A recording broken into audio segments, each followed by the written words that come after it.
All right, folks. So I want to kind of assign your homework to y'all, and I want to cover a few things that are really important. Okay, I've sent an email to all of your digital media faculty requesting that they recover Sun Earth Tools with you and that they show you how to create the drawing, right?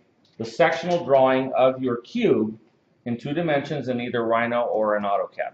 Okay? That way it starts to help you decide on where you're putting the doors. So I want to talk to you guys about a couple of different topics. So I'm going to start with the one of the desk crit. Okay? When I come to you, taking these notes? When I come to you for a desk crit, the way that it needs to occur in order for me to get sort of oriented to your project is the very first thing that you got to show me is the big site plan. And the big site plan should show your building, should show both of your porches, okay? And it should show your walkway, which one of the approaches are that you've selected, okay? After that, after you have shown me your site plan, where the 2 porches are, and that sort of thing, then the next thing is going to be the floor plan. So what I'm going to do is I'm going to put the floor plan so it's in the same orientation as your site plan and sort of start to understand it that way. All right, so this is my entry porch, that's my sunset porch. On your floor plan, you are to have a couple of pieces of information, okay? So you are to show the podium location, and you are to show me where the painting is or the wall art that has to go up on the wall. Both of those should be drawn to scale. So the podium is 1 foot by 1 foot, right? The painting, it's got some dimensions that were given inside of the prompt, right? So that should be shown on the wall.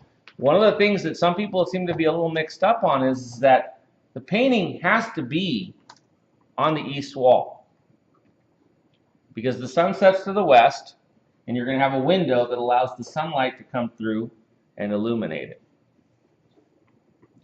Another consistent problem that I'm seeing, I'm guessing from Jeff's class, is that you guys are not checking your checklist of things. How far is the floor from the bottom of the cube? 3 feet.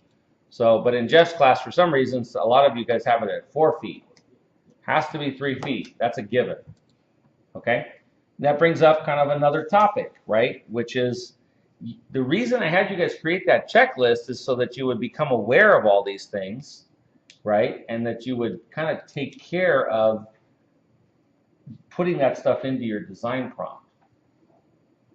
Okay? After I look at your site plan and your floor plan, I'm going to ask you to see your section, okay? And so for next class, your section is going to be drawn on the computer and printed out, right? And it should show me all of the lines showing how you're illuminating the thing on the pedestal and where your windows are located.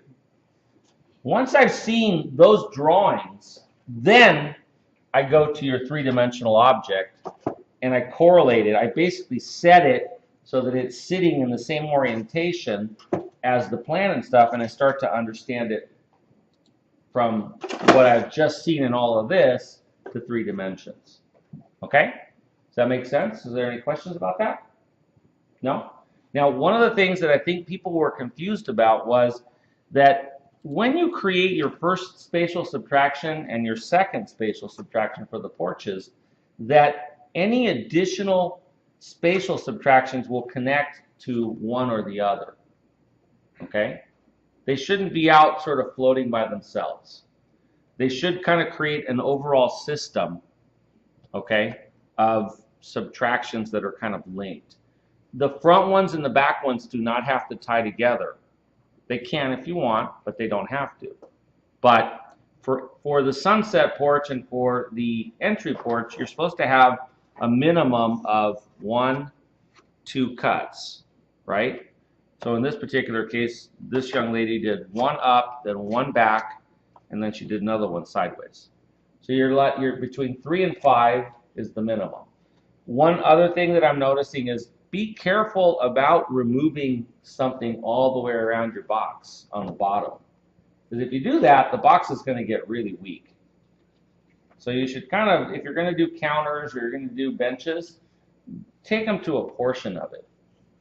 Okay? All right. So for next class period, I want you to have all of these drawings drawn correctly. I should probably do this as a separate video, right? Yeah, go ahead and stop it.